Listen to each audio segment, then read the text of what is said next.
Afternoon, folks. Thanks for taking your time. So in this new age of Gen AI, data has become the gold standard, right? A lot of companies want to train their models with their internal data, but also they want data from outside in order to enrich their models and components and dashboards. Now, even though generative AI has gone in leaps and bounds, and even application development has gone in leaps and bounds due to cloud infrastructure, transferring data between different enterprises has kind of stagnated. People still use SFTP or hard drives in order to transfer their data. But if you look at it at the core, the data is created in the cloud. You essentially create your data when you have a CRM system or when you capture data through some external device, store it in an S3 bucket or a Redshift cluster and so on.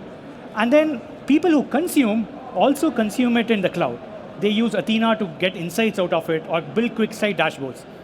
Now, if the producer and the consumer is in cloud, why should the transfer of data be outside of it? Why should we send it through SFTP and hard disks, right? So we had our customers come to us and say that, is there a cloud native way for us to exchange data between different enterprises?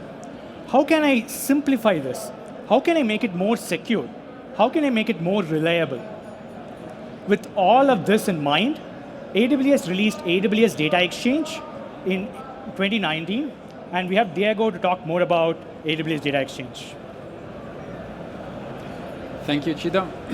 So, AWS Data Exchange basically is AWS marketplace for data, and it was specifically designed in order to provide a single pane of glass where you can see and manage all your data product, your data grants, all the incoming data, all the data that you are sending to your customer, to your subscriber, and it also allows you to manage both structured and unstructured data. So data that you can have on S3, data that you can have on Redshift, and this is something that you have available in Data Exchange. Now, when it comes to data, there are different ways that AWS Data Exchange provide in order to share your data with third parties. So, for data that are unstructured in nature, so data that traditionally you would put, for example, in a data lake or in a lake house, then you can use Amazon S3. And there are two delivery methods on Amazon S3. The first one, that is the data exchange for data file. Basically that allow you to create data and then allow the subscriber to that data to download data in their AWS account. So in that case, there is a data movement, okay? While the other option is AWS Data Exchange for Amazon S3. In that case, you have your data sitting in your S3 bucket, and then any subscriber that you allow can directly access, read-only of course, your data in your S3 bucket. This means that at any point in time that you do any change, any update, any correction, that is immediately available to all the subscribers that have subscribed to that specific data. Then, when it comes to data that are more structured in nature, so relational data, something that normally you would put in tables in a database, for example, for that we have AWS Data Exchange for Amazon Redshift. Now, Redshift is AWS Cloud Data Warehouse, okay? And you can decide to select a portion of the data that you have inside your Redshift cluster and share this data via Data Exchange, okay? And this means that all the subscribers to that data that you have shared then can have immediate and direct access to the data that you have in your Redshift cluster.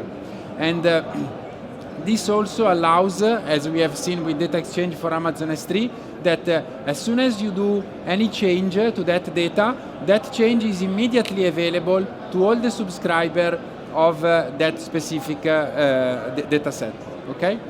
And again, also in this case, all the data access that you have is read-only, okay? So no subscriber can change the data that you have in your own cluster, okay? Then the last method that we see is API. Okay, this is pretty straightforward, but there is an important concept that I would like to mention on this. Consider that for the subscriber to access the data that you share via API, it's enough to have their own AWS IAM credential. With just that, they can access that API, because it will be AWS Data Exchange that will manage all the authentication, authorization through the data provider API. Okay? Now, more specifically for data grants.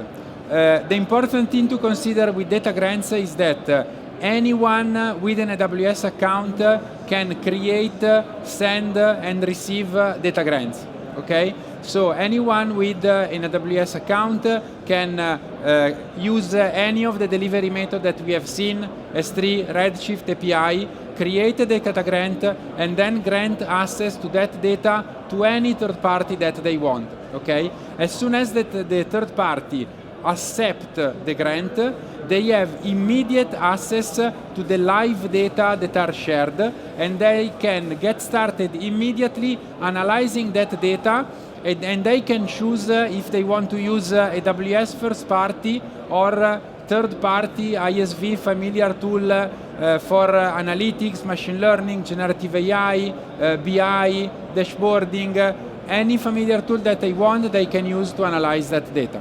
Okay? And with this, I give back to Chido to proceed with the demo. Thank you. Thanks, Diego. So, like Diego mentioned, data grants is a scalable way for you to share your data, and you can create and manage your data grants both programmatically and through the console. So as part of this demo, I'm going to show you the console flow, but you can do all of that end to end from our SDKs. So let's go over the demo. So sending off a data grant, first and foremost, starts with creating a data set. You can navigate to AWS Data Exchange console in your AWS account and choose Create Data Set. Once you have chosen it, you have the option to choose one of the 5 delivery methods that Diego talked about. For this demo, I'm going to go ahead and choose the files data set.